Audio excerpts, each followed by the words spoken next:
there is the world's first cellular telephone. And interesting enough, the manager who turned around and said, "Save me, serial number 1," his name was James Trow. James Trow is the same person who saved the first transistor radio from going in the dumpster. Just incredible the way that works. So look this display over.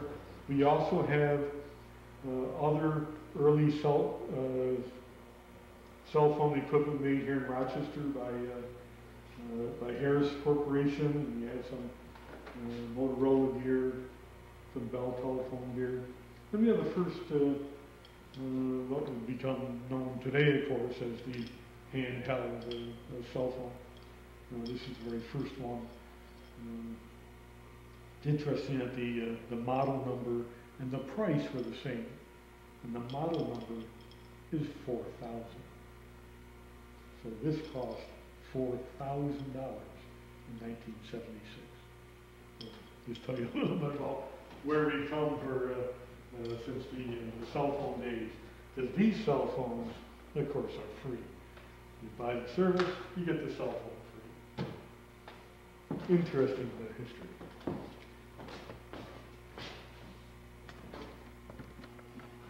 Okay, we'd like to show the Morse code demonstrator. This depicts Morse code through the ages, from the very earliest days of Morse code usage, which of course would be not at all unlike what we demonstrated at the Western Union corner, where we demonstrate a key and a sounder. And we also have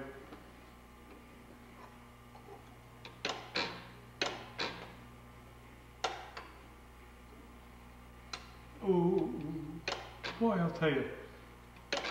There it goes.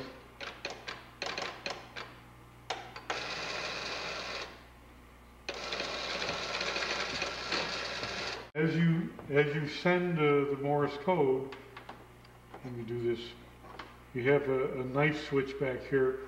With a knife switch in this position, you're using a sounder. And by the way, you also have two keys.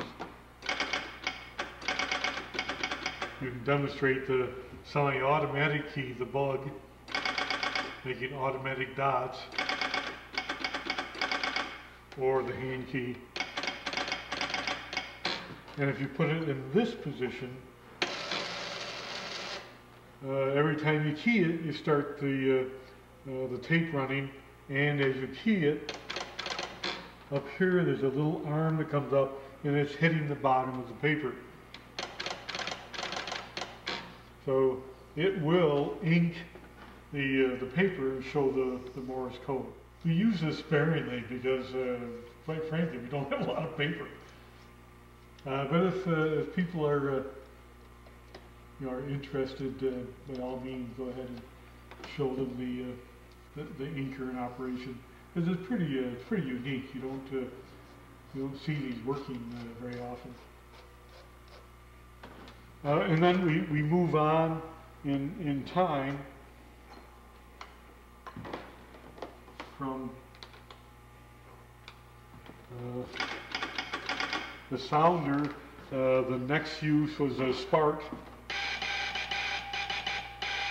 So underneath we have a little spark generator that's being picked up and amplified through the speaker here. So that's a pretty realistic sound of a early spark transmitter. And then the next innovation was automatic sending of Morse code using something called the omnigraph. So this is a clockwork mechanism running these aluminum discs that have the Morse code cut out on them. And if you turn that on with this lever right here,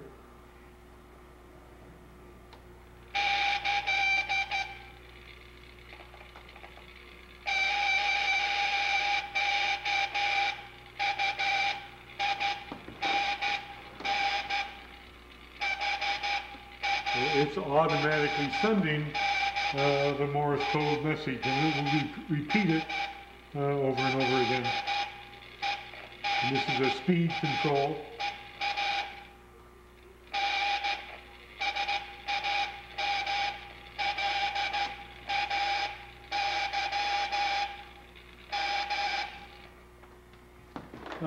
So it's ontographs used for many years, actually, before there was any form of electronic message storage. And then finally into modern code. Certainly we have a better sound. We're now into CW, and we have automatic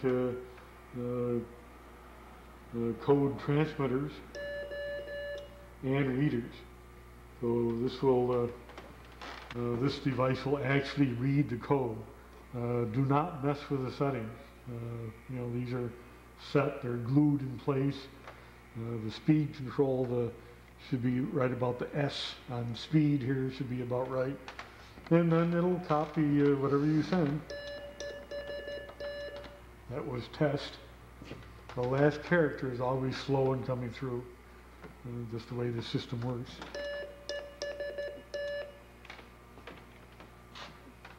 So just, you know, again, a demonstration of more modern, and then of course you can type the code as well. And whatever you type will come out.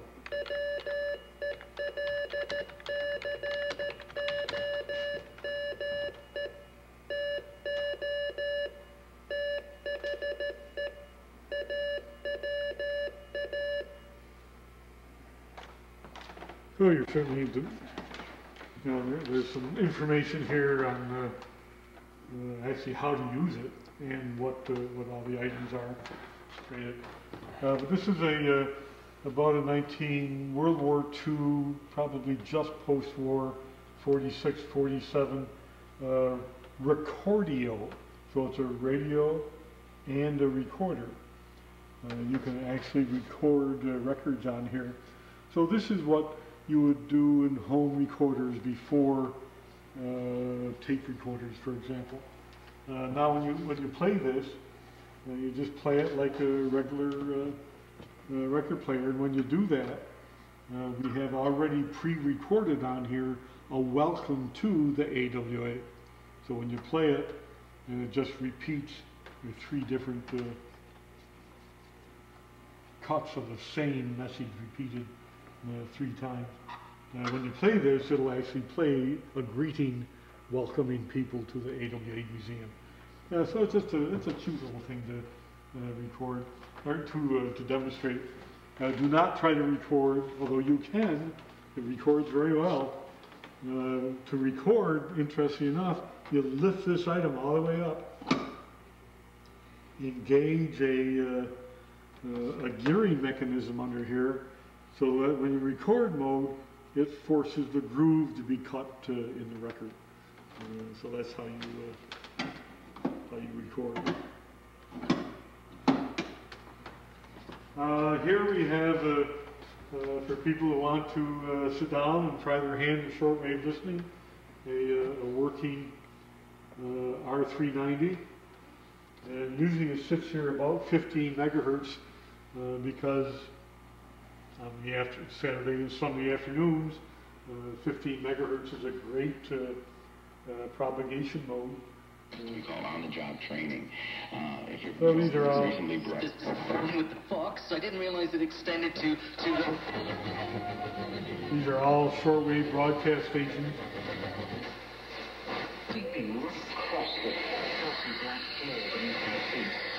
I invite you to you know, try this when you have some free moments. Just sit down and copy and, you know, become familiar with it.